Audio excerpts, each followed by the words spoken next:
Jujur, saya rasa seringkali Pancasila dibicarakan dari sisi yang sangat abstrak sehingga susah dimengerti oleh orang awam seperti saya sendiri. Dan saya harap pidato saya hari ini dapat dimengerti oleh semua. Pancasila, sebuah kata yang sering diucapkan tanpa penghayatan yang tulus akan artinya. Kadang terasa seakan kata tersebut disalahgunakan, dimanfaatkan demi terlihat nasionalis dan penuh kebajikan di mata publik. Seakan seperti prinsip bangsa kita diatasnamakan demi popularitas dan kepentingan pribadi. Jujur, inilah kegelisahan dan keresahan yang dirasakan kami kaula muda. Karena minimnya pemahaman krusial di balik 9 huruf yang menjadi jantung dari identitas bangsa ini. Negara yang kita cintai, yaitu Republik Indonesia. Pancasila melambangkan sebuah ideologi negara yang merangkul dan memandang setiap penduduknya setara, dengan tujuan untuk membina dan membangun negara yang tidak ditujukan untuk kelompok masyarakat tertentu, baik atas dasar kelas, agama, ras, atau budaya. Namun pada kenyataannya apa yang terjadi di sekitar kita sekarang? Hak manusia dalam kehidupan pribadinya dipolitisasi, kebencian terhadap sesama manusia disebarkan atas nama agama. Nama Tuhan digunakan untuk menambah dan memperkuat kekuasaan. Dan yang paling mengkhawatirkan adalah rakyat kecil semakin tersingkirkan. Saya tidak sekedar berbicara dari segi ekonomi, tapi dari segi pengetahuan. Sehingga akhirnya banyak dari penduduk kita mudah terpengaruh cara berpikirnya oleh nilai-nilai yang bertolak belakang dengan Pancasila. Jujur, saya sangat gugup berada di sini hari ini, dikelilingi oleh para filsuf, orang-orang hebat yang mempunyai wawasan dan kemampuan jauh di atas saya. Saat menulis pidato ini, saya merasa harus mencari contoh filosofis yang unik dan out of the box agar kelihatan lebih kece atau keren di depan bapak-bapak dan ibu-ibu hari ini. Tapi saya sadar untuk apa mempersulit perbincangan kita hari ini jika permasalahan yang sedang didiskusikan dapat disimpulkan dengan sebuah alegori klasik yang dapat dimengerti semua orang. Kondisi masyarakat kita sekarang mirip dengan perumpamaan Goa Plato. Dalam alegori tersebut, Plato bercerita tentang sekelompok tawanan yang seumur hidupnya diikat, menghadap dinding, dan hanya bisa melihat bayang-bayangan yang berbentuk manusia di dinding yang disebabkan oleh api yang berkobar di lubang masuk goa.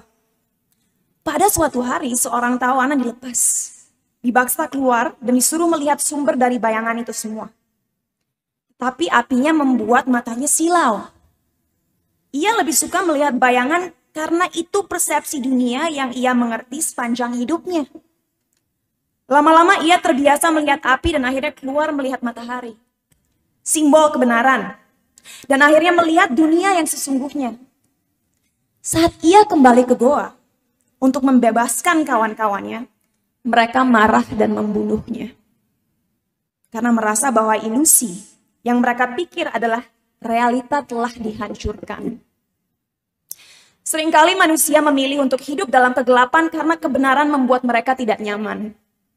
Separatisme, konflik agama, diskriminasi dalam segala bentuk semakin sering terjadi karena arah pandang masyarakat yang dipaksa untuk terpusat kepada bayang-bayang yang menggambarkan sebuah realita yang dipenuhi kebencian, ketakutan, dan kekerasan. Sebuah realita yang membedakan antara aku dan kamu, mereka dan kita, sehingga suara-suara yang berusaha mendorong rasa cinta, kerjasama, dan toleransi dibungkam karena mengancam persekutuan dan kelompok-kelompok yang mendapat keuntungan dari terpecah belahnya negara kita. Sama seperti matahari dalam perumpamaan Goa Plato, sumber informasi dan realita, yaitu kebenaran di dunia kita, dihadang. Sehingga masyarakat, apalagi rakyat kecil, lebih rentan terjerumus dalam pemikiran yang sesat dan sempit. Bung Karno pernah mengatakan, orang tidak bisa mengabdi kepada Tuhan dengan tidak mengabdi kepada sesama manusia. Sila pertama, ketuhanan yang Maha Esa. mengatakan bahwa kita harus menghormati dan bekerja sama antar pemeluk agama dan penganut kepercayaan berbeda-beda dan tidak memaksa suatu kepercayaan kepada orang lain. Disinilah pendidikan formal maupun informal, berita dan media pada umumnya bertanggung jawab untuk mengingatkan kembali penduduk bangsa kita akan nilai-nilai fundamental dari setiap kepercayaan yang ada di negara ini.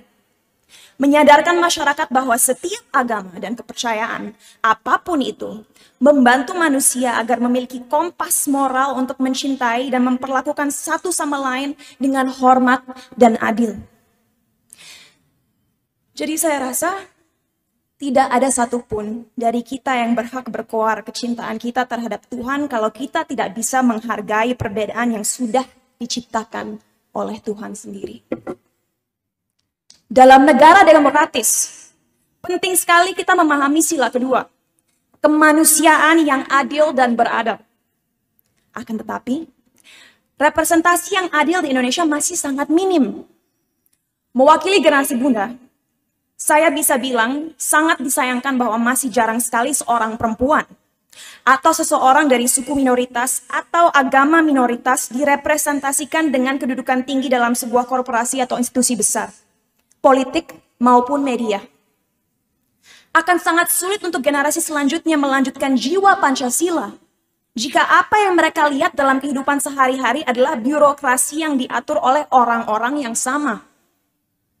Dan ini sangat disayangkan karena berbagai studi lintas budaya menunjukkan bahwa keberagaman dalam kondisi kerja maupun kehidupan pribadi dapat meningkatkan kemampuan beradaptasi, menguatkan cara berpikir kritis, dan meningkatkan produktivitas yang pada akhirnya sangat dibutuhkan bangsa ini agar memiliki sumber daya manusia yang lebih kompetitif dan kompeten agar dapat merealisasikan sila ketiga, yaitu persatuan Indonesia.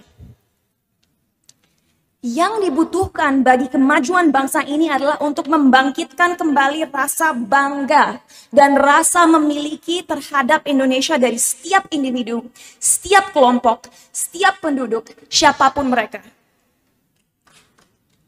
Karena tanpa persatuan yang kuat atas dasar Bhinneka Tunggal Ika, tidak akan ada permusyawaratan yang benar-benar mewakili rakyat dan mengutamakan kepentingan bersama di atas kepentingan pribadi atau kelompok tertentu. Demikian, dengan era yang semakin modern dan dikuasai teknologi, mari kita berikan kesempatan bagi anak-anak muda Indonesia untuk benar-benar mempelajari dan mengerti setiap segi dari sejarah, budaya, dan adat kita.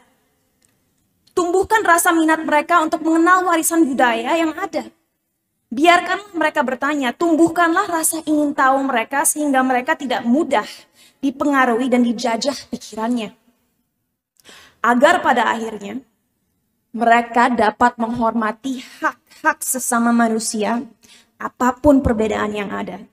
Yang pada akhirnya dapat membimbing negara ini menuju sila kelima, yaitu keadilan sosial bagi seluruh masyarakat Indonesia.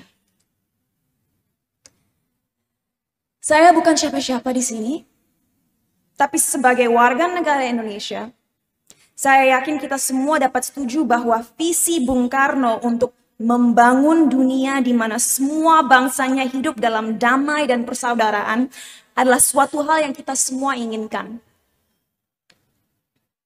Oleh karena itu, saya menghimbau semua orang yang menyaksikan saya hari ini untuk bersama-sama membuka perbincangan bagi generasi selanjutnya mengenai seberapa krusialnya ideologi bangsa kita bagi perkembangan dan kelangsungan Indonesia.